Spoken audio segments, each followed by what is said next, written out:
Vô tư đi khắp thế giới với dịch vụ chuyển vùng quốc tế của Mobifone.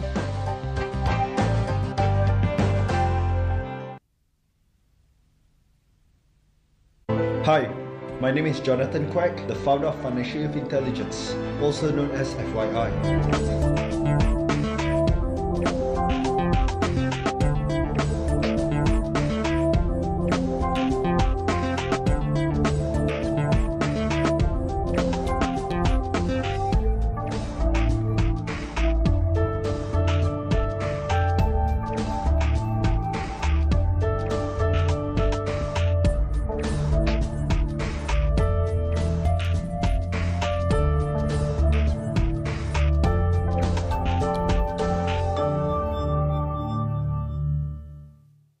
Hello and welcome to this edition of Talk Vietnam. Now quoted by many of the media as Asia's youngest wealth coach, Jonathan Quek is our guest today, and he's here with us to share more about how to become a successful investor and also more successful in financing as well. So do join us in this edition of Talk Vietnam. But before we talk to him more, let's learn more about this young man and see how he has been able to become a financial speaker and also entrepreneur, best-selling author that is wanted in many Asian countries. So let's have a look. Jonathan Quek is an exciting entrepreneur, best-selling author, and financial speaker. As an entrepreneur, Jonathan owns and runs several businesses in precious metals trading, crude oil trading, financial education, and training. He's the founder and CEO of True North Asia and director of 3 other private companies and ventures with a combined annual turnover of $12 million in 2013. Jonathan is also one of the youngest best-selling financial author in Malaysia with the best-selling book Why Gold, Why Silver, Why Now, which is now available in 3 languages, and he subsequently co-authored Keep Investing Simple and Stupid and 5 Elements of Successful Investors. Jonathan is no stranger to the financial education arena in Malaysia and Singapore, having invited to speak in the largest financial and investment conferences for his knowledge and skills on alternative investments and financial education. Hi, Jonathan. Thank you so much for joining us here today. Hi, thanks for having me here. Yes, how are you? How is your trip to Vietnam so far this time? Vietnam has been treating me very well so far, and one word to describe it would be awesome. If you can go back to the first time that you made an investment, how old were you when you made your first investment? I mean, you're very well known in Malaysia. So can you kind of walk us back through to the beginning of your journey? Well, if you ask me, honestly speaking, I made my first investment in the financial market was around 20 years old. When I was 20, I invested into stocks. But the first asset that I first accumulated was when I was 12 years old. 12 years old? 12 years old. Now, what is the concept of investments? It's really something that puts money into your pocket. So at the age of 12, back then, I'm not sure if you remember, there was a game called Game Boy. Game Boy? Yeah, Nintendo Game Boy. And yes. Most of my friends were crazy about it. And my parents weren't very rich. They wouldn't buy such things for me. So I took out all my savings and I bought another game called Game Gear. Game Gear. So it was the addition of Game Boy with color. And back then it was a big hit. Yes. Yeah, so when I bought that, I had an idea because I have a lot of friends who couldn't afford it. And they were just like me, we weren't very rich. So I would take my Game Gear and I rent it to them. So they will rent it for me. So I was making dividends from my game every day, and I actually make profits from this game. Wow, yeah. So it was your big first investment, investing in this game that you could literally rent out to all those in need around you. Yep. Do you think it was like a certain turning point where you said, you know, I'm just going to start investment? I mean, beyond your interests in the investment market. Ironically, I was never a finance student. So in school, I was a computer science student. Mm-hmm. And what really happened was there was a semester break, which I was working in a bookshop. And in that bookshop, I was the cashier. It was a part-time job. So as a cashier, I remember at that point of time, many people was buying this book called Rich Dad, Poor Dad. Until one day I asked one of the customer, why are you reading this book, Rich Dad, Poor Dad? And he told me, if you want to be rich, young man, read this book. Yes. Well, who don't want to be rich here, am I right? Yeah, exactly. Yeah? So when he said that, immediately I picked up the book, I read the book, and honestly speaking, for the first time when I read it, it was only a very good storybook, that's all.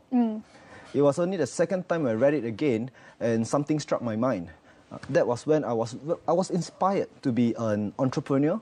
I was inspired to be an investor. So that was my journey of self-learning. Yes. So I always say this, the school, university, those are formal education. Exactly. Formal education will teach you how to survive. But when you have self-education, that will help you to make a fortune. If I can go back now to that first investment and ask you this question, what do you think is the foundation to having the right approach to making investment? I mean, how do you know if that investment is the right one? At this point of time, I believe if anyone were to have the interest to start learning to invest, the best investment is not stocks, the best investment is not gold and silver, and the best investment is not real estate. It's your mind. Yeah? Yes. Invest in yourself first, because it's not stock that will make you rich. It's not real estate that will make you rich. It's not gold that will make you rich. It's what you know about stocks, what you know about gold and silver, what you know about real estate. That will make you rich. So I firmly believe that when it comes to investing, there's two areas which you must focus on. Your mindset and your skill set. And in my humble opinion, I believe investing is 90% psychology, only 10% technical. Wow. Right? Because a lot of people can learn a lot of strategies, a lot of technical jargons, but that will not make you rich. It's really about psychology. Yes. The market is filled by fear and greed.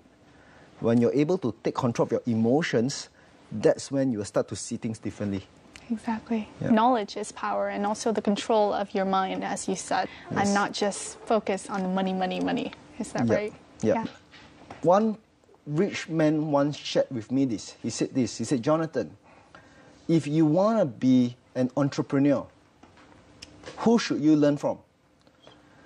And I said, I can attend a university to take up degree in entrepreneurship. Yes. And he said, that's the most stupid thing to do. He said, because has your teacher ever started a business before? If he has never started a business before, how can he have the experience? Yes, how can he have the experience to teach you about entrepreneurship? And he said, if you want to be rich, look at the people who you seek advice from. He shared with me, if you want to double your earnings, make sure you triple your learnings. And that was what I started to do. I started to understand what is it that the rich are doing, how do they invest, how do they manage their money, what is really assets, what is really liabilities, and I started accumulating assets. Yes. And that was, I will say, that was the turning point in my life. It was education. And, having the right knowledge instead of just any knowledge. In the following clip, I would like to show everyone this exercise that Jonathan Quek has carried out here in the capital city of Hanoi to help people have better approaches to investment and also to understand more about the financial challenges. So let's have a look at that in the following.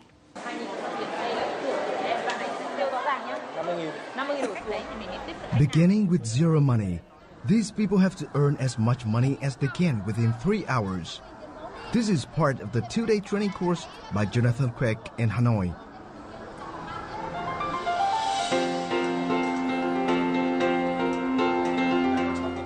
After a quick discussion, the team members go to different stores inside the shopping mall to persuade store owners to give them the commission from every product they successfully sell.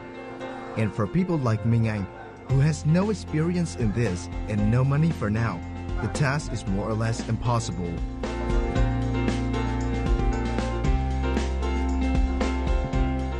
Lúc mà bắt đầu trò chơi thì mình nghĩ rằng là mình sẽ tìm các cái cửa hàng để mình có thể là đại diện để bán hàng cho họ với những mặt hàng giá trị. Thế tuy nhiên là cái chiến lược đấy của mình nó không được thực sự thành công khi mà mình đi thử ở khoảng 7 đến 10 cửa hàng. Thế sau đấy là mình bắt đầu quay lại với đội của mình và cùng với những người bạn của mình để theo chiến lược của những người bạn của mình. Nguyen Mạnh Linh from Group 3 is one of the first to find a job. Without money in hand, Linh believes it's better to negotiate with sellers who sell low-priced products. Also, in terms of his target customers, Linh selects children, and he is right. Hôm nay là ngày cuối tuần nên là hầu hết các gia đình là cho bé đi chơi và họ rất là muốn tạo một cái gọi là thời gian gọi là rất là vui và thú vị, cho có trải nghiệm cho trẻ, thì là em nghĩ là họ sẽ không tiếc gì để chi trả cho một cái kẹo rất là bé này để cho bé nó vui trong ngày cuối tuần này. Some female participants try to use the skills they have developed over the years to adapt to the new environment, and it seems a good choice too.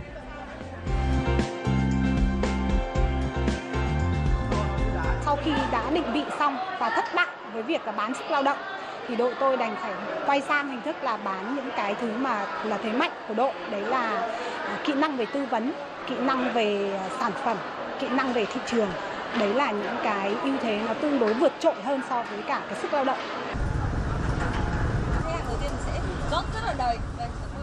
And when the participants figure out what to do, things go rather smoothly. 50, 60, 70, 75.000 ạ. Yeah. From being penniless, these participants have now earned hundreds of thousands of Vietnam dong, even though they are not familiar with their new roles. Cảm ơn anh nhé. Em chào anh ạ. Hết rồi. Thực ra là nó không dễ một tí nào cả, nhưng mà mình phải chịu khó, mình phải bỏ cái tư tưởng, bỏ cái suy nghĩ rằng là người ta sẽ không mua hàng của mình. Cho nên là mình phải vượt qua rất là nhiều các cái mặc cảm. Mình có thể đi 10 người không mua, nhưng tự nhiên người thứ 11 người ta lại mua, thành ra là mình cảm thấy là mình vui hơn và mình lại động lực để mình đi, ai mình cũng hỏi cả. People do not need money to create wealth. They need the right attitude, skills, and knowledge. Also, business and investing is not a solo game, but a team sport. These are the lessons that the participants have learned from Jonathan through this game.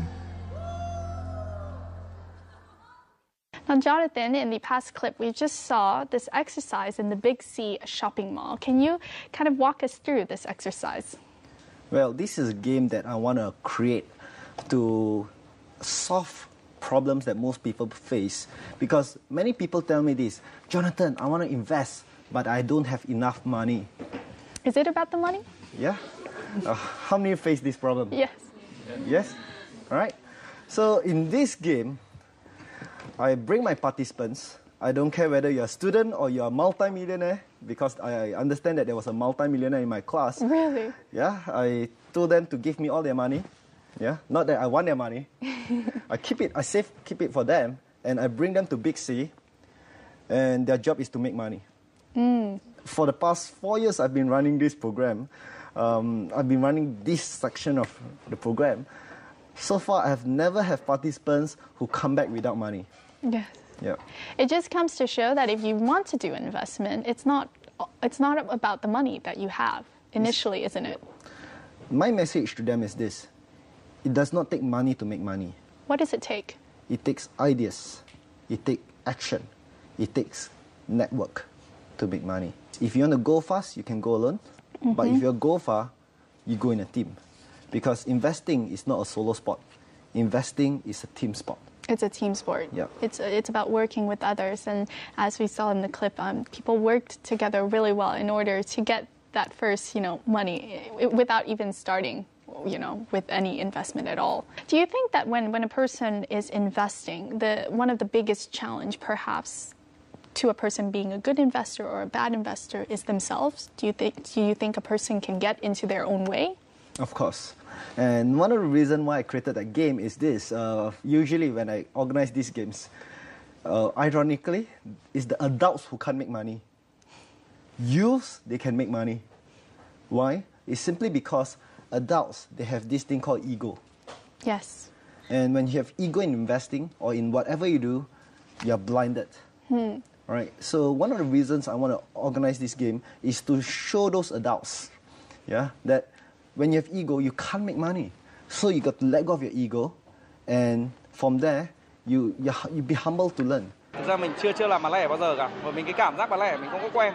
Đi chào mời từng tí một như thế nên mình thực sự là rất là khó, và gần như mình đã vượt qua được.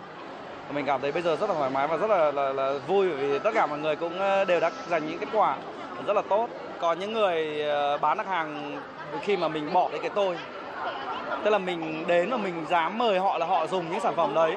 Cái niềm tin trong những cái khóa học về tài chính và những cái chương trình làm về kinh tế, chúng tôi có cái cơ hội được thử nghiệm chính trong lần này là chúng tôi rất là hứng khởi.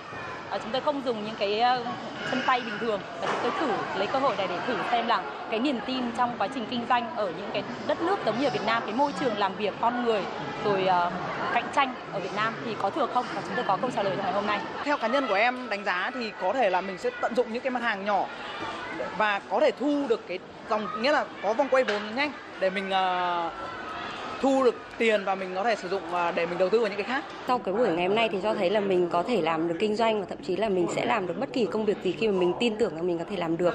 Và mình cần, mặc dù là mình có những cái thế mạnh cá nhân, tuy nhiên thì mình cần biết là tập hợp sức mạnh của đội nhóm thì sẽ có thể làm rất là tốt và đạt được cái hiệu quả rất là cao.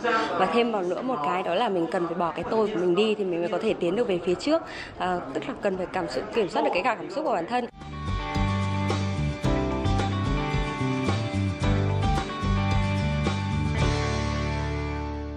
I can go back now. When did you first realize, we've been talking about money and the importance of the management of money in this game of money that we're talking about. When did you first realize the importance of money management? Well, I guess I first realized the importance of management when I was young. I was inspired by my mom.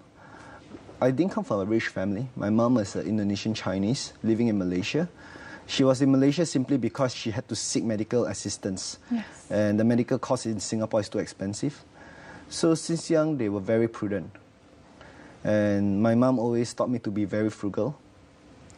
So I would say she was the one who inspired me to where I am today. And one thing that I love about her is this. Despite having no network, she can't speak English, but she worked really hard to build her network and to make sure I go to university. Now, when did you first make your dollar? Was it when you were 12, investing in that game gear? Not really. I made my first dollar when I was 7. 7? Yeah. In school, we will play the flag eraser. Yes? Yeah, so when each person's eraser jumps on another person's eraser, we will take the person's eraser. Ah, yes. I'm not sure if you played it before here. I think we've maybe played it with marbles. Yeah. All right, so what happened was, I remember it was in, I was 9, sorry. So it was a year which Brazil won Italy in the World Cup. Oh.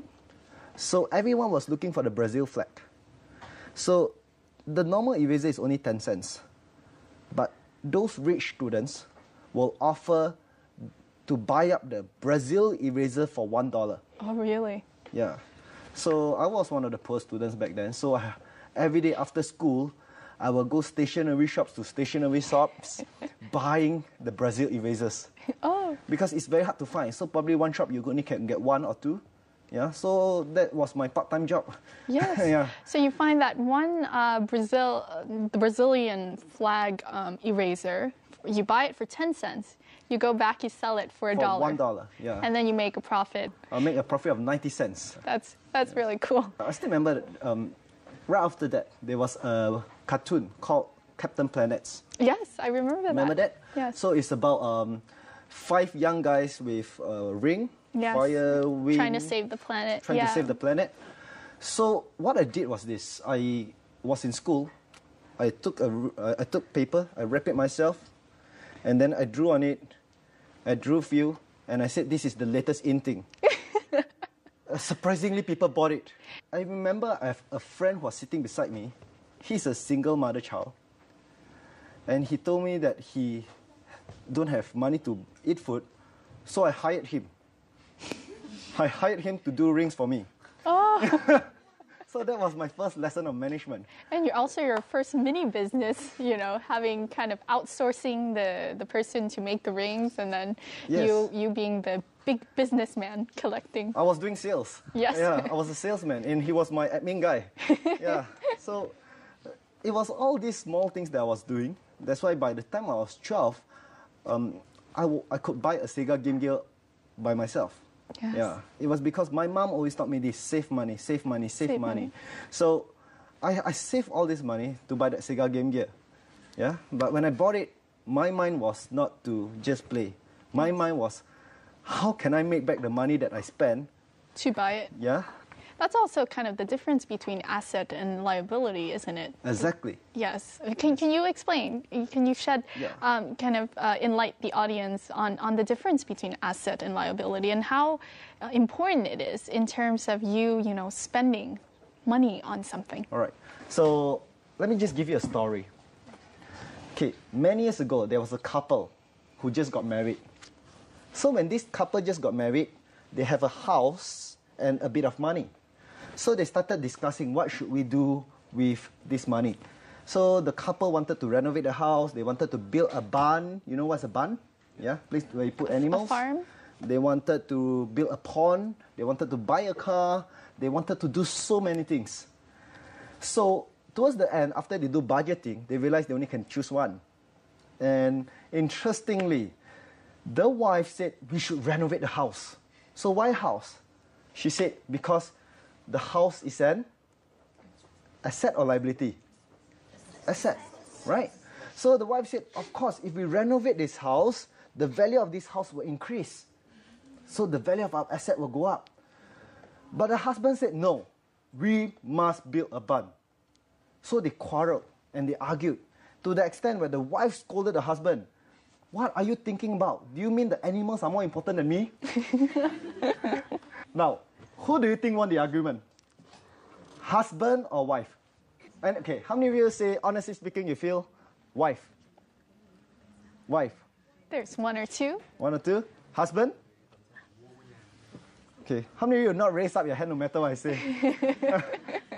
Interestingly, if you think about it, okay, the husband actually won the argument because the husband said this: if we were to build a barn, the income generated from the animals will help us to spend and will help us to renovate the house, will help us to build a pond, will help us to buy a car. So if you think about it, in this scenario, the house is not an asset. The house is a liability. Yes, wonderful. Yeah. Please give him a round of applause. Now, so the next time you have an argument with your boyfriend and girlfriend, future husband or wife, yes, choose the asset. Yeah?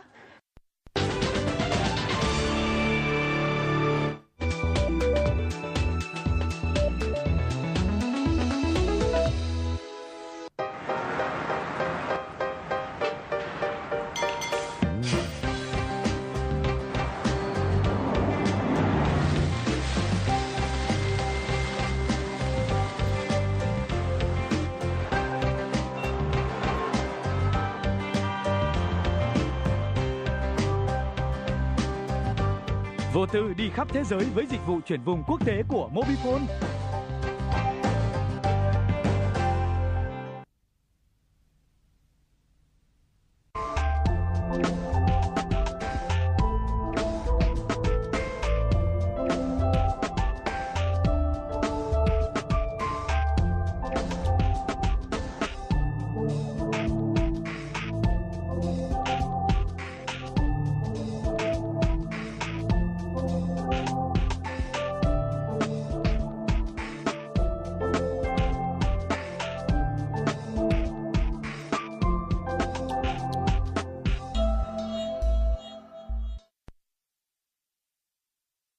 Let's talk more about your journey of in this game of money. Obviously, in a game, there's always going to be, difficulties and issues to tackle. Tell us about some of the challenges that you had to face, running up to that first time when you were making your first investment, when you were 20, and throughout this journey. The first challenge was my ego. Because when I first started investing as a student, interestingly, I had not much knowledge, but I made money. It was simply because the market was on a bull run. Yes. So anyone who invests, you make money. You were lucky. Yeah, so I was lucky. So when I went in the financial industry, I started to learn even more. The market crashed. So when the market crashed, it was ego. I couldn't take it. Yeah, but because of ego, many times it has killed me. Because I refused to accept my mistake. So in the past, in my class, I never teach them about ego. But because I've made this mistake so many times, I want to make sure that my students will never repeat this mistake again. And the second thing is this, is really about temptations. It's about having lifestyle. When I started making money, initially I was very proud of myself. I got myself my dream sports car. Yes. I started buying more and more luxury goods. When I go out, I stopped drinking water. I started drinking wine. As my income increased, my expenses also increased. When it increased more, my expenses increased more. More and more liabilities. Yep. Yeah. Although I still remember my mom told me this, you must be frugal. But on the other side, I tell myself, I work so hard. Yeah, I deserve this. I deserve this, yeah. So as we move up, there will be some times when your investments might not make that income, or your business might not make that income, and your expenses is still so high. And that is when you will start to break your system. And when we make such investments, you end up losing even more money. So that was when it taught me one thing. Strategies can change, but philosophies must always remain. Be consistent. Be consistent. So I stuck back to the philosophies that I believe, and to bring down my expenses. Right? So today, I always make sure that I live on, compared to my income, yeah, I can afford to spend. Besides your mom, who has obviously had an influence on you from a very young age, do you have anyone else who have had an influence on you, who you aspire to become? Well, I would say that as time goes on, one of the things I learned was this. If you want to change your income, you want to change your network and net worth, you better change your network. Ah. And that was when I started to change the friends that I hang out with. Yeah? Because if you continue spending time with friends who gossip about other people, you will never be rich. But if you start to change your friends, the network, who focus on the things that you want to do, who have achieved the level that you want to achieve. So it's very important from whom that you seek your advice, basically. Yep. Yes. And if there's one advice for all young people is this: you take out your palm. Yeah, you can do it, everyone. I want you to list down who is the 5 people you always hang out with most of the time. Most of the time, 5 people. You look at all their 5 income, combine and divide 5. Usually, it's the average income that you're making. Oh. Does it make any sense? Yes. Yeah? So the people who you hang out with really affect the person that you aspire to become. So it's very, very important for you to be selective. Not who you spend time with, but who you invest time with. Yes. Right. Who you invest your time and who you seek your advice from as well. Now, in the following report, we're going to take a look at some footages from the workshop that Jonathan has held here this time in his visit to Hanoi. It's on how to become more successful investors, and he was teaching a lot of Vietnamese people who are curious about that very question. So let's have a look at that in the following.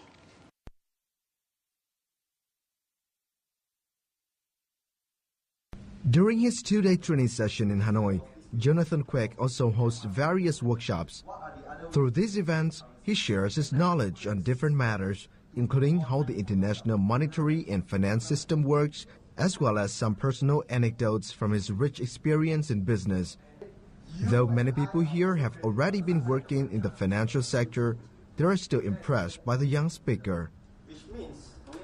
Trong buổi sáng ngày hôm nay thì anh Jonathan đã chia sẻ về những cái hệ thống tài chính ngân hàng, hệ thống tài chính mà điều hành cái thế giới này và liên quan đến tài sản của thế giới như là vàng và đồng tiền giấy, thì em thấy sự khác biệt, và với cái sự hành động của mình để làm sao phù hợp với cả những cái thông tin này thì em cảm thấy là mình cần phải thay đổi những thói quen đầu tư để làm sao đảm bảo được cái tài chính lâu dài của mình.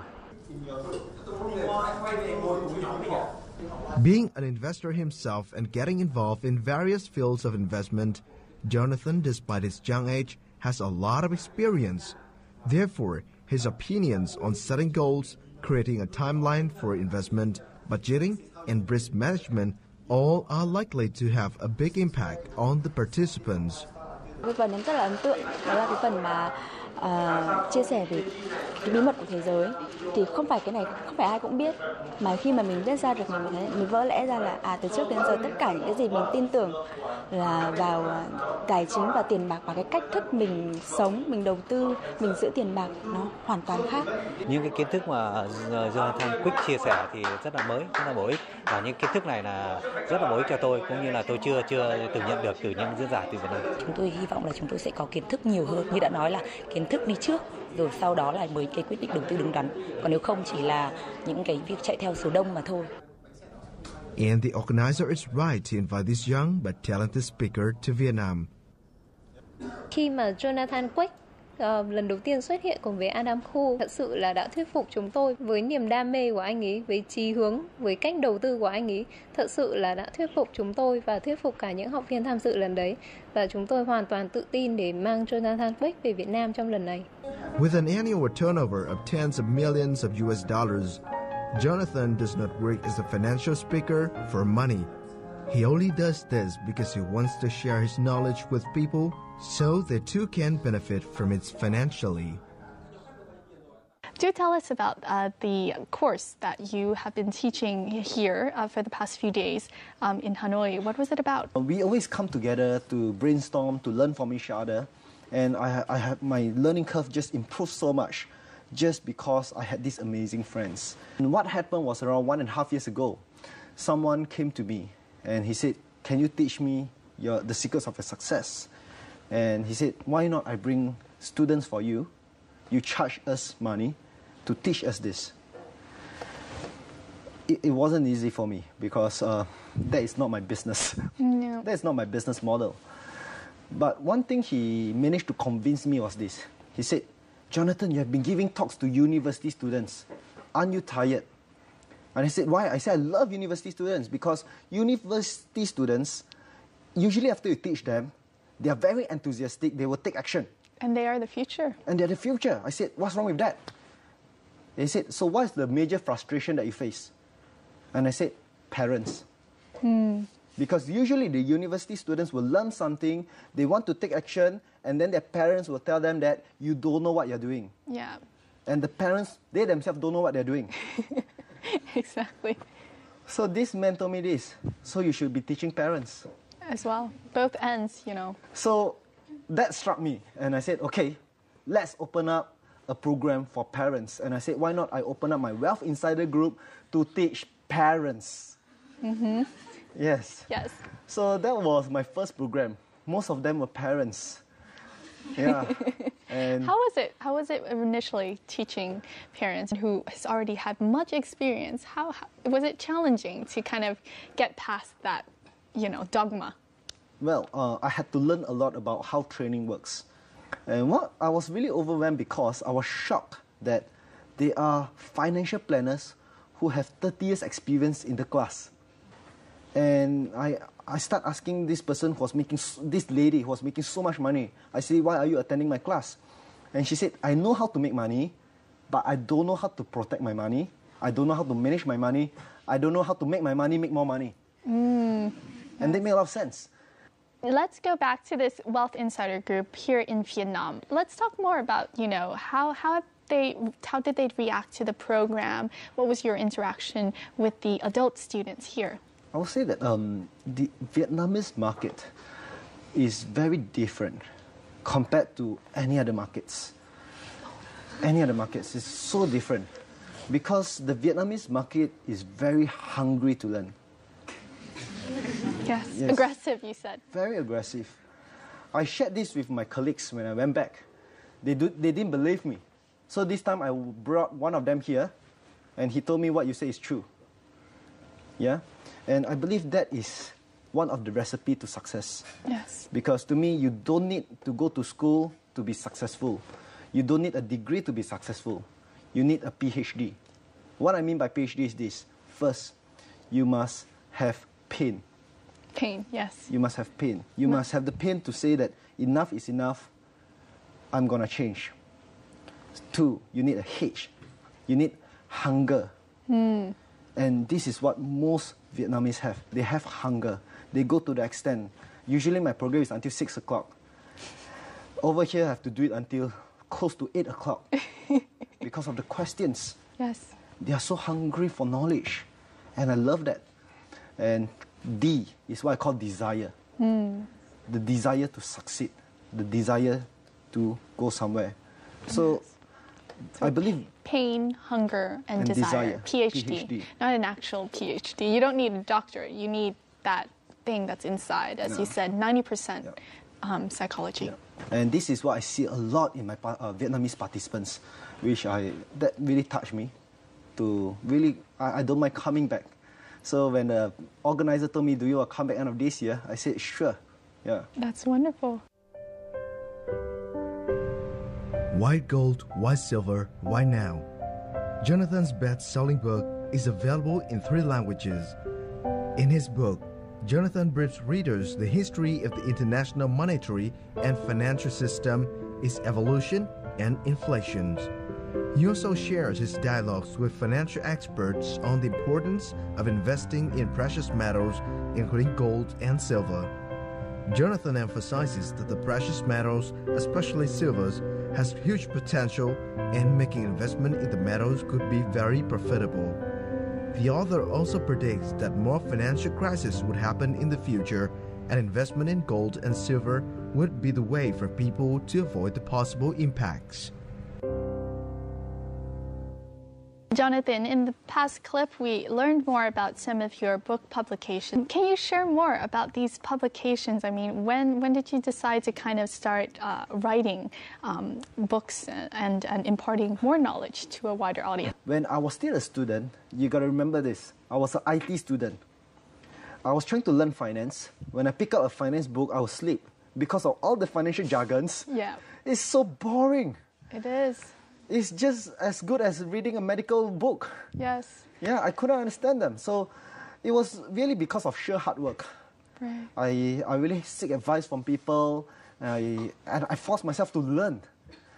Now, at the point of time when I was a student, I told myself this. I made a promise. If one day I can ever be successful, I must remember to pay it forward. My goal was to convert investments to fun, simple, sexy. Yeah. How is investment sexy? Investment can be fun. It can be interesting. So if you look at the book, Keep Investment Simple and Stupid, is designed to teach people, how to invest like an idiot and trade like a pro. Yes, that's true. The 101 for investors, but in a fun and simple way rather than big jargon technical words that will get people probably to sleep. Now, the second of the KISS edition, of the Keep Investment Simple and Stupid edition, is the 5 elements of successful investors. What are the 5 elements of successful investors? All right. So we divide the elements to what we call fire, wind, water, earth, and spirit. And we realize successful investors, they have different elements. Yes. For example, I call Donald Trump a fire. Why so? Donald Trump is a person who makes decisions very, very fast. He's a fire. And what's his favorite word? You're fired. Yes, that's true. And because people who are fire, they make decisions too fast, they have very high ego, they tend to make a lot of mistakes as well. Now, when you look at wind are people who are very creative. They can never sit still doing one thing. And they like to look at many different types of investments. Yes. So if I were to relate it to a real investor, you can look at a person like Richard Branson. Yes. Right? We don't know what he's doing because he's doing everything. That's true. Another kind of investor is what I call a water investor. A water investor, yeah. So water investors are very people person. They like to connect with people. So they mingle well. Yes. Kind of merge into the surrounding around them. They are very adaptable. So an investor, a famous one who I would relate as a water investor is a person like Peter Lynch. Before he invests in any companies, he will talk to the management. He must make sure he likes the management. Then only he will decide whether to invest or not. Another investor is called Earth. Earth, yes. Earth are people who are very meticulous, very analytical. Yes, because like Earth, it's very stable and very patient. So an example of an Earth investor is a person like Warren Buffett. Analyzes a lot. Yeah? Yes. And he can wait a long time before he decides to invest. So we realized that certain people are more suited to learn certain investment strategies. What was the last element, spirit? The last element is what I call spirit. Spirit is your mindsets towards investing. Spirit is an element that everyone must have to do well. Exactly. Yeah? And then the other four is depending on who you are. Yes. What elements would you say that you have?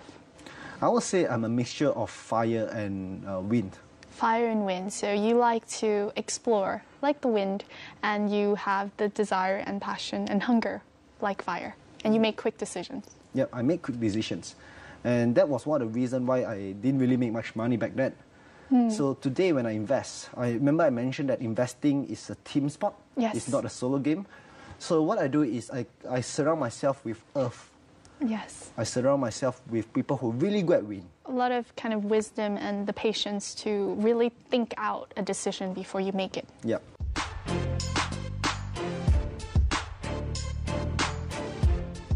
Jonathan holds an honors degree in computer science from Coventry University, Malaysia. As an entrepreneur, Jonathan owns and runs several businesses in development banking, precious metals trading, financial education and training. As a regular guest speaker on the conference circuit, Jonathan Quek has been invited to speak at financial institutions, corporate organizations, education institutions, both in Malaysia and internationally. Aside from coaching, you also run, I believe, 3 companies. Can you tell us more about this and kind of this balance between life and work? I still remember when I first initially made a bit of money, I wasn't very happy. And I didn't understand why. Because you probably didn't even have time. Yeah, I probably didn't have time to spend the money. And you had a lot of money, but no time to spend it. Yeah. And what I realized was my health was decreasing. I didn't really have people I can trust. And I was losing my friends. I wasn't really talking much with my parents. I was all about chasing money. I was focusing so much on financial success. Why not I also focus on life success? So that was when I started changing my mind. So I started to change the way I focus on things. I focus now on life. Yeah, enjoy life as it is. Yeah, focus on 5 areas: financial health, my physical health, my mental health, social health, and spiritual health. Yes, that's great. So in my workshop, I also teach my students this. Yes. What is the most important thing to you now in this period of your life? To me, at this point of time, I actually list out these 5 goals, these 5 areas. Every areas I have certain goals. Yes. And I monitor them every week. Really? Yes. Let's take an example. Let's take your social health. One of the things I always make sure is this. I love traveling. I love seeing different things. So every quarter, I make a point to go for holidays. When it comes to social health, I also cherish my friends. Yes. So I make a point that every month to meet them take once. time to meet them. We don't talk business. I just want to spend time with them. And now, what is your biggest dream at this point? My biggest dream is to mentor more young people to achieve their biggest dreams. I'm always constantly scouting for the right people to bring to our team. Yes. To grow bigger. Because at this point of time, we are only in Malaysia. And Malaysia itself, there's so much to do. And as I start to expand my territory, being invited to other countries like Vietnam, I hope that one day I can also set a presence here, to set up FYI here. And I hope that these are what we will be doing to expand the business, to reach out to more people. Well, thank you very much, Jonathan, for joining our show today. I mean, imparting your knowledge to me, myself, because some of the knowledge, the financial knowledge you have brought to us in a very fun and curious way that, you know, has inspired me to be very excited about it, as I'm sure with the audience. So thank you very much, and all of the best of luck to your future endeavors. Thank you so much. Thank you. Everybody. Please give him a round of applause.